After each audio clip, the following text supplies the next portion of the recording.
Hello, thank you for coming to my talk. Today, I'm going to be discussing how a mother's early experienced maltreatment may increase her vulnerability to COVID-19 related stressors, which in turn can increase the risk for child abuse and compromise the children's mental health. According to the CDC, hospitalizations for abuse of children under 18 in the United States increased during COVID-19. From 2.1% in January 2019 to 3.2% in September 2020. The number of COVID-19 related stressors mothers experienced during April and May in 2020 was related to an increase in child abuse risk. To further understand why child abuse risk increased during COVID-19, we addressed two questions. Does a mother's history of trauma increase her vulnerability to specific COVID-19 related stressors? And does mother's stress due to specific COVID-19 related concerns in April and May 2020 increase the risk of child abuse and poor child adjustment over time?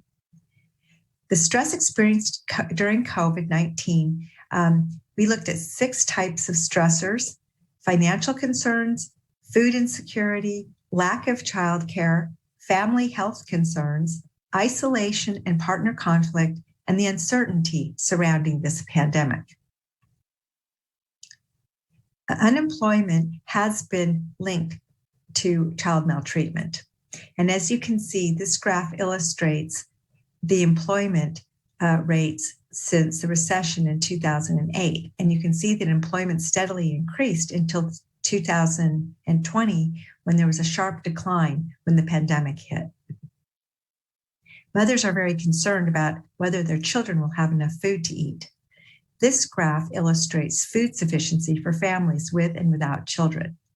The solid line indicates families with children, and the dotted line is families without children. And you can see the middle graph illustrates that mothers who had children were more worried about whether their children were going to have enough to eat. And the top lines show that mothers, although they might say their child might have enough to eat, they're concerned about whether it would be really the right kind of food, whether it's healthy food. By early April of 2020, 16 states had mandated the closure of child care centers, and another 20 states implemented restrictions on the number of children who could be in a classroom. Usually they restricted it to no more than 10 kids. And this meant that mothers really didn't have as much help with childcare as they had before. As more people became infected, mothers not only had to worry about loss of loved ones and actually whether they would even be okay, but they also had to be caring for their ill family relatives while still having to take care of their young children and without a lack of childcare help. Self-imposed and government-mandated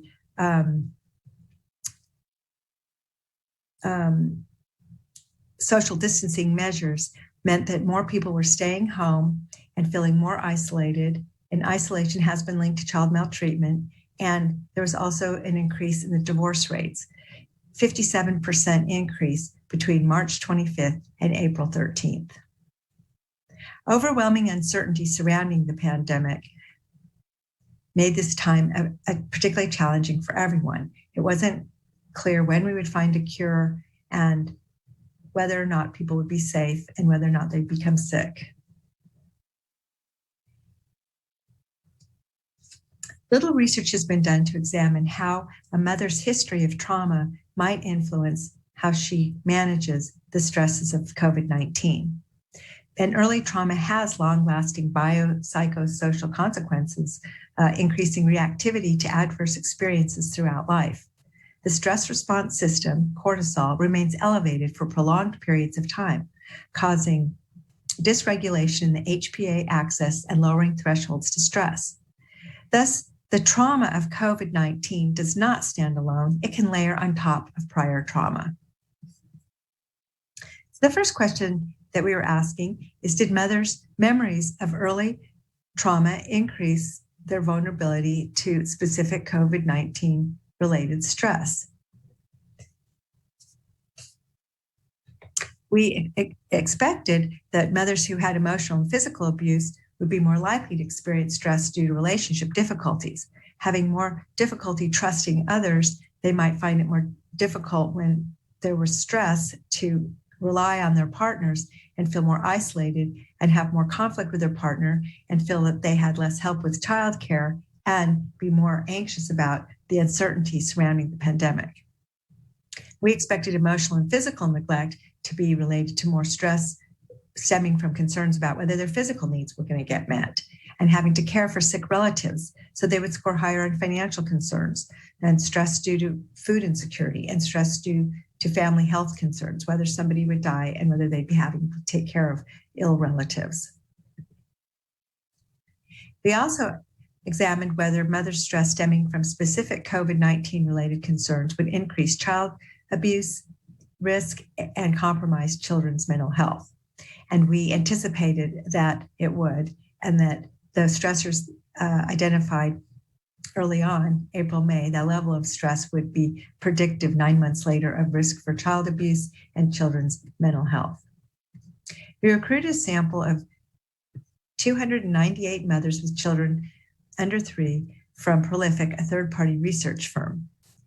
The mothers, ZU did a nice job describing the sample, so I'm going to be brief. The mothers were 19 to 46 years of age. The children were 1 to 28 months old. It's mostly socioeconomic background was mostly middle class with 35% at or below poverty level, and the sample was mostly white. Mothers were visited 3 times over 9 months. Wave 1 began April 10th, Wave 2 began August 8th, and Wave 3 began November 27th. And we retained 83% of the sample. And the data that I'll be presenting today is from Waves 1 and 3. So during the first wave, when most of the states were locked down, mothers completed the Child Trauma Questionnaire short form, which is a retrospective self-report measure to assess negative childhood experiences. And there are 4 scales: emotional abuse. Example item is people in my family called me stupid, lazy, or ugly. Another physical abuse. An item is people in my family hit me so hard that it left me with bruises or marks. Emotional neglect. I felt that someone in my family hated me. And physical neglect. My parents were too drunk or high to take care of the family. Mothers also completed a measure of child temperament, the infant behavior questionnaire. And they also completed the stress experience during COVID-19 measure developed for this study with 6 scales: uncertainty surrounding the pandemic. Will it be okay to go outside? Will I get sick? Is it safe? Lack of adequate childcare, isolation and conflict and fights with partners, family health concerns, having relatives die of the coronavirus, and becoming ill and having to take care of ill family members, and financial concerns.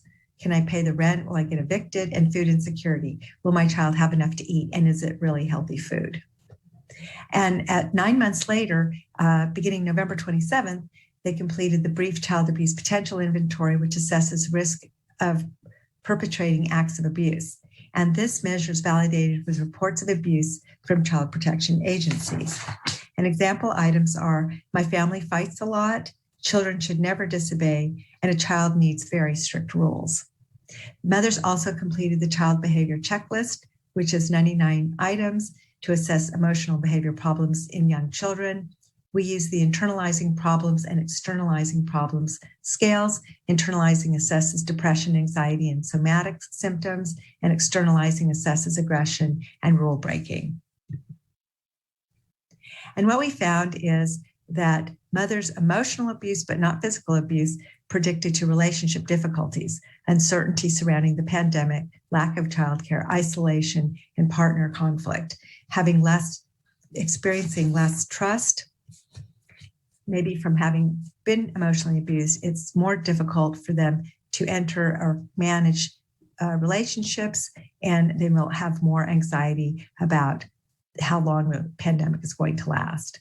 The physical abuse was not related, which we did not predict, but it does fit with findings from the Minnesota longitudinal study, which shows that children who experience more emotional abuse, or emotional and physical abuse, but those who experienced emotional abuse actually fared worse in social relationships than those who were physically abused, though neither type of abuse was good for the children.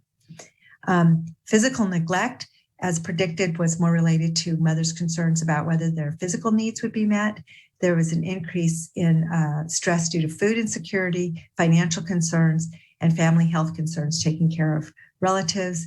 But there was also an increase in isolation and partner conflict. And interestingly enough, emotional neglect did not predict, and we suspect it's because people who grew up and were ignored and left out, maybe being in the pandemic where they didn't have to worry about being left out because there were no parties and there wasn't really anything happening, and they didn't have to be with people they were uncomfortable with, wasn't as difficult for them as those who have been neglected or emotionally abused.